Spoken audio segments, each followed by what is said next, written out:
নমস্কার বন্ধুরা, সনাতন ধর্মকে জানো বিএস চ্যানেলে আপনাদের অনেক অনেক স্বাগত।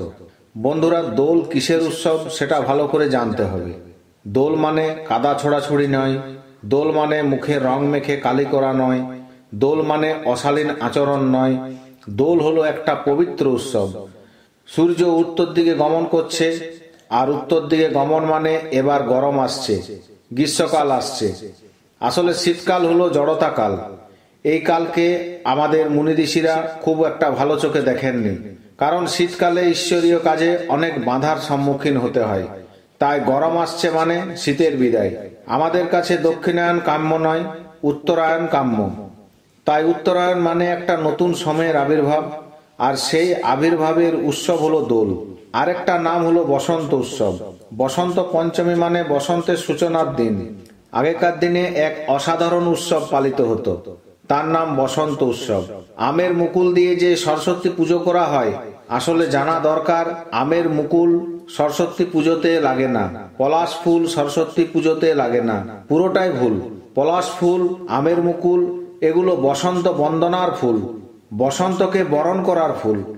সরস্বতী পুজোর ফুল নয়। সরস্বতী পুজোর ফুল হলো সাদা ফুল, জ্ঞানের প্রতীক। সরস্বতী পুজোর দিন হলো বসন্ত বরণের দিন। এই বসন্ত উৎসব আজ আমাদের কাছ থেকে হারিয়ে গেছে, তাই তাকে পুনর্জীবন দান করেছিলেন রবীন্দ্রনাথ ঠাকুর। শান্তিনিকেতনে তিনি বসন্ত উৎসব চালু করেছিলেন। ভারতবর্ষে বারবার মুসলিমদের আক্রমণ, ইংরেজদের আক্রমণের ফলে আমরা আজ আমাদের সংস্কৃতি অনেকটাই হারিয়ে ফেলেছি। তাই সত্যেন্দ্রনাথ দত্ত লিখেছিলেন, মন্বন্তরে মরিনি আমরা, মারি নিয়ে ঘর করি, বাঁচিয়া গিয়াছি বিধির আশিসে, অমৃতের টিকা পড়ি। এই সনাতন ধর্মের উপর বারবার আঘাত করা হয়েছে, কিন্তু সনাতন ধর্ম শেষ হয়ে যায়নি। এখন কথা হচ্ছে সামনে দোল। এই দোলের উৎসব খুব গুরুত্বপূর্ণ উৎসব। ভারতের মুনি ঋষিরা দুটি উৎসবকে বাঁচিয়ে রেখেছিলেন। একটা হলো দক্ষিণায়নের রথ, আর একটা হলো উত্তরায়ণের দোল। দুটোই কিন্তু সূর্যের দুটো গতিকে স্মরণ করার উৎসব। এই জগৎটা বেঁচে আছে সূর্যের গতির উপরে। সূর্য আমাদের প্রাণদাতা। আষাঢ়ী সংক্রান্তিকে বলে দক্ষিণায়নের সংক্রান্তি, আর পৌষ মাসের সংক্রান্তিকে বলে উত্তরায়ণের সংক্রান্তি। আষাঢ়ী সংক্রান্তির আগে হয় রথ, কারণ সংক্রান্তি হয়ে গেলে প্রভু জগন্নাথ দেব নিজের মন্দিরে প্রবেশ করেন। এই দোলযাত্রার দিনটির গুরুত্ব কিন্তু অনেক। দোল পূর্ণিমার দিন চৈতন্য মহাপ্রভুর জন্ম হয়। এই দিন ভগবান শ্রীকৃষ্ণ কেশী ও অরিষ্টাসুর নামক দুই অসুরকে বধ করেছিলেন।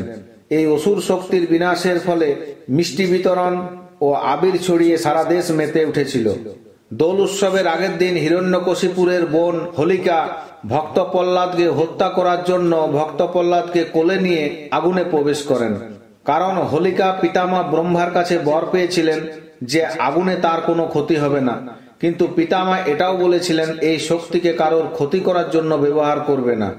কিন্তু হোলিকা ভক্ত প্রহ্লাদকে আগুনের উপর নিয়ে বসলেন। প্রহ্লাদের কিছুই হলো না, কিন্তু হোলিকার মৃত্যু হলো।